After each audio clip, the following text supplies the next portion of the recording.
방문해 주셔서 감사합니다.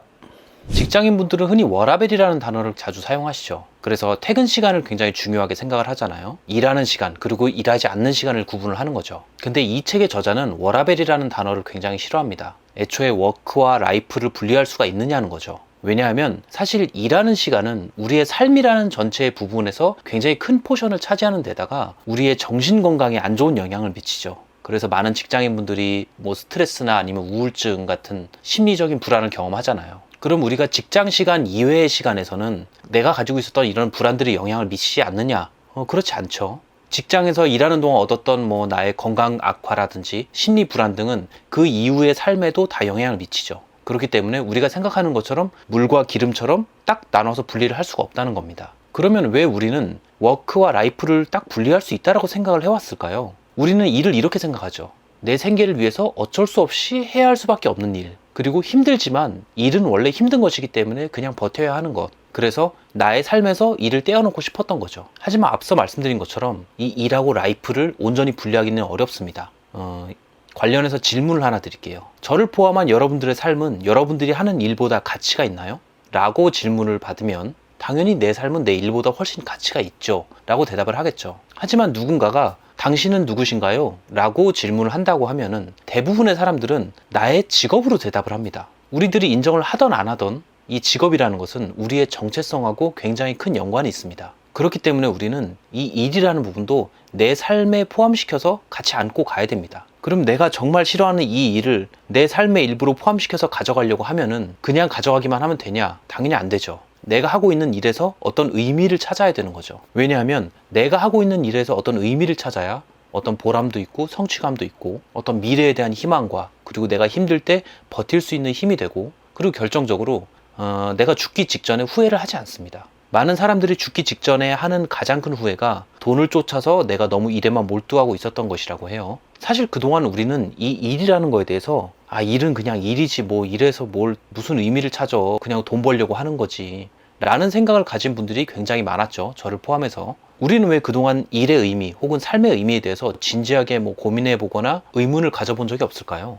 그 이유에 대해서 저자는 삶의 의미에 대한 주제로 누군가가 진지하게 고민하는 모습을 본 적도 없고 그리고 누군가가 나에게 교육을 시켜주는 사람도 없었기 때문이라고 합니다. 이런 환경에서는 우리는 어떻게 되냐면 그냥 우리에게 주어진 역할을 자연스럽게 받아들이게 됩니다. 근데 내가 가지고 있는 역할이 없다라고 한다면 우리는 주변 사람들을 보고 따라하게 되죠. 사실 돌이켜보면 우리가 교육을 받았을 때 뭐 인생의 의미, 뭐 삶의 의미 이런 것에 대해서 생각해보라는 그런 교육을 받아본 적이 없죠. 우리는 단지 너희가 이런 것들을 배우면 너희는 이런 일을 할 수 있어 라는 교육만 받았을 뿐이죠. 그래서 우리는 삶의 의미를 찾기 위한 노력들을 해야 됩니다. 내 삶의 의미는 무엇일까를 고민해 볼 때 우리는 알아둬야 될 사실이 있는데 사람은 기본적으로 자기 자신을 과대평가합니다. 대부분의 사람들이 내가 하기만 하면 쟤보단 잘해 라고 생각을 하죠. 근데 그런 생각을 모두들 다 한다는 거죠. 그래서 우리는 자기 통찰하는 자세가 필요합니다. 나를 객관적으로도 평가를 해보고 그리고 내 장단점은 무엇인지도 평가를 해보고 내가 추구하는 가치는 무엇인지 이런 것들을 고민을 해봐야 되는 거죠. 그래서 우리가 장단점도 찾고 내가 추구하는 가치도 찾고 이러면 자연스럽게 다음 질문으로 넘어갑니다. 내 삶의 의미가 있는 것은 무엇일까? 나는 어떤 의미를 가지고 삶을 살아야 될까? 이 부분은 사실 개인마다 다르고 그리고 거창할 이유도 없죠. 그냥 내가 내 스스로 결정을 하는 거기 때문에 뭐 어떤 이는 육아가 내 삶에서 가장 의미 있는 일이라고 할 수도 있고 뭐 어떤 사람은 뭐 행복, 어떤 사람은 명성 다 다르겠죠. 아무튼 중요한 건 본인만의 삶의 의미를 찾아야 된다는 거죠. 이런 삶의 의미는 개개인의 입장에서는 어떤 궁극적인 목표인 거고 다시 앞서 이야기하던 일로 돌아가서 일에서 의미를 찾으려면 어떻게 해야 될까요? 이 책에서는 4가지 요소에 대해서 이야기를 합니다. 목적, 소속감, 개인적 성장, 리더십 이 4가지 요소가 있어야 내가 직장 내에서 일의 의미를 찾을 수가 있다라고 이야기를 하는 거죠. 사실은 이 4가지 요소 중에서 이 리더십이라는 요소가 가장 중요하긴 합니다. 왜냐하면 이 리더가 직원들의 목적, 소속감 그리고 개인적 성장을 이룰 수 있도록 도와줄 수 있는 사람이기 때문인 거죠.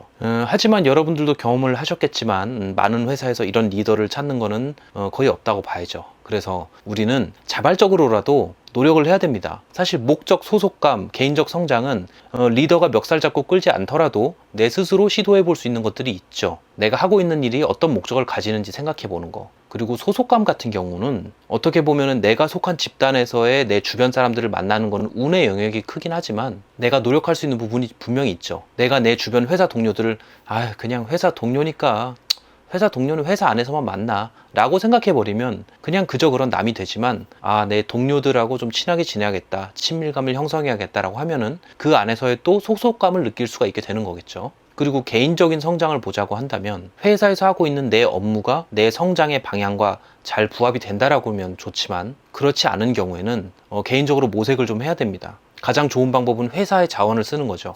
회사에서 지원해주는 교육이라든지 혹은 교육 지원금을 활용한다든지 하는 방법들을 사용할 수가 있겠죠. 이런 부분들은 개인이 내가 하고 있는 일에서 의미를 찾기 위한 방안들인 것은 맞지만 사실 솔직하게 이야기를 하자고 하면은 각각의 직원들이 회사 내에서 이런 의미를 찾기 위해서는 외부 환경적인 요인이 굉장히 중요합니다. 왜냐면 우리가 했던 이런 이야기들은 자기계발서를 한 번만 본 사람이면 누구나 다 알 수 있는 부분이죠. 그리고 실제로 몇 년 전에 자기계발 붐이 일었을 때 수많은 직장인들이 이런 내용을 알았을 겁니다. 알았어도 실제로 적용하기가 쉽지 않았다는 거죠. 그래서 이 책에서는 이렇게 이야기를 합니다. 기업적인 입장 그리고 국가적인 입장에서도 이 직원들이 삶에서 의미를 찾을 수 있도록 도와줘야 된다. 왜냐하면 그동안 경제는 굉장히 가파르게 성장했지만 반대급부로 수많은 사람들의 우울증에 시달리기 시작했다는 거죠. 수많은 직장인들. 그리고 자살률도 증가하고 이런 것들이 부작용으로 작용을 했기 때문에 이런 것들을 보완할 만한 시도들을 해야 된다는 거죠. 그래서 기업적인 입장에서 보자면 기업에서 움직이려는 핵심 가치들에 대한 내재화가 필요합니다. 직장인들은 모두 아시겠지만 기업에서 미는 핵심 가치들이 있어요. 근데 이런 가치들은 사실 그냥 뭐 벽보에 붙이거나 아니면은 뭐 컴퓨터에 띄워놓거나 이런다고 내재화가 되는 게 아니죠. 사실 행동으로 보여줘야 되는 거죠. 이런 내재화 작업이 되게 유명무실하게 된 사례가 폭스바겐이죠. 폭스바겐 같은 경우에는 진실성을 갖고 행동한다 라는 가치를 내세우고 있지만 실제로는 배기가스 배출량을 속였죠. 그럼 이 회사에 다니는 회사 임직원들은 회사의 가치를 보면서 내가 하고 있는 일에서 의미를 찾을 수 있을까? 그건 쉽지 않겠죠. 그렇기 때문에 회사들에서는 이 핵심 가치를 실제로 행동으로 보여주고 그리고 직원들의 삶의 의미를 찾을 수 있도록 리더들을 육성하고 그 회사 문화를 개발시키고 하는 노력들이 필요합니다. 왜냐하면 이것은 단순히 우울증 저감 정책뿐만 아니라 회사의 가치를 높이는 길이기도 하기 때문이에요. 그리고 국가적인 입장에서는 매년 증가하는 직장 우울증 해소를 위해서 국가 성장 지표를 좀 수정할 필요가 있다고 합니다. 우리는 흔히 뭐 GDP라는 단어를 많이 사용하잖아요. 그래서 경제가 얼만큼 성장했다라는 근거로 활용을 하는데 그 이면에 뭐 우울증 증가, 자살률 증가 이런 것들이 부작용으로 작용되고 있을 수도 있다는 거죠. 그래서 우리가 국가 성장을 놓고 봤을 때는 GDP뿐만 아니라 뭐 행복지수, 불행지수 이런 것들도 같이 지표로 놓고 봐야 되는 거 아니냐라고 저자는 이야기를 합니다. 왜냐하면 이러한 시도들은 인간을 단지 일을 위한 자원으로만 보는 게 아니라 좀 더 윤리적으로 보기 위한 접근이 될 수 있기 때문이라는 거죠. 그리고 이러한 시도들은 단순히 윤리적일 뿐만 아니라 성장성 측면에서도 유리하다는 거죠. 그래서 이 책의 저자는 윤리와 이유는 따로 떼어놓고 봐야 될 게 아니라 같이 상생하면서 발전할 수 있다 라고 이야기를 합니다. 그래서 제가 이 책을 읽고 느낀 점이 뭐냐면 사실 제목이 삶으로서의 일이잖아요. 제목만 봐도 끌리는 제목은 아니에요. 어떤 내용이 나올지 이미 딱 감이 오잖아요. 그럼에도 불구하고 그 내용의 깊이가 굉장히 깊어서 놀랐습니다. 책의 분류는 자기계발서인데 제가 볼 때는 자기계발서에다가 약간 경영서적을 약간 반쯤 섞어 놓은 것 같아요. 그래서 경영서적 쪽에 좀 더 가깝지 않나? 라는 생각이 듭니다. 그래서 제가 볼 때는 관리자급 이상이나 혹은 기업의 CEO들이 보면 좋을 것 같은 책인데 뭐 어쨌든 간에 우리도 언젠가는 부모가 되고 혹은 리더가 될 테니까 그때를 대비해서 이 책의 내용을 알아놓는 것은 도움이 되겠다라는 생각이 들더라고요. 미래에 있을 내 부하에게 사용을 하든 혹은 내 자식에게 사용을 하든 삶의 의미에 대한 내용을 중요하게 인식시키는 것은 굉장히 중요하다라는 생각이 들어요. 개인적으로는 이 책에서 이 저자의 워라밸에 대한 의견과 그리고 일을 삶으로 통합시켜서 생각을 해야 된다라는 부분이 참 많이 와닿았습니다. 어쨌든 일이란 것은 내 삶에서 굉장히 큰 부분을 차지하고 있기 때문에 이 환경이 안 좋다고 그냥 손 놓고 한탄만 하기보다는 나중에 내가 죽기 전에 후회하지 않도록 내가 할 수 있는 부분에 대해서는 변화를 위한 시도를 해봐야겠다라는 생각이 들었습니다. 뭐 아무튼 오늘 내용은 여기까지고요. 시청해주셔서 감사합니다.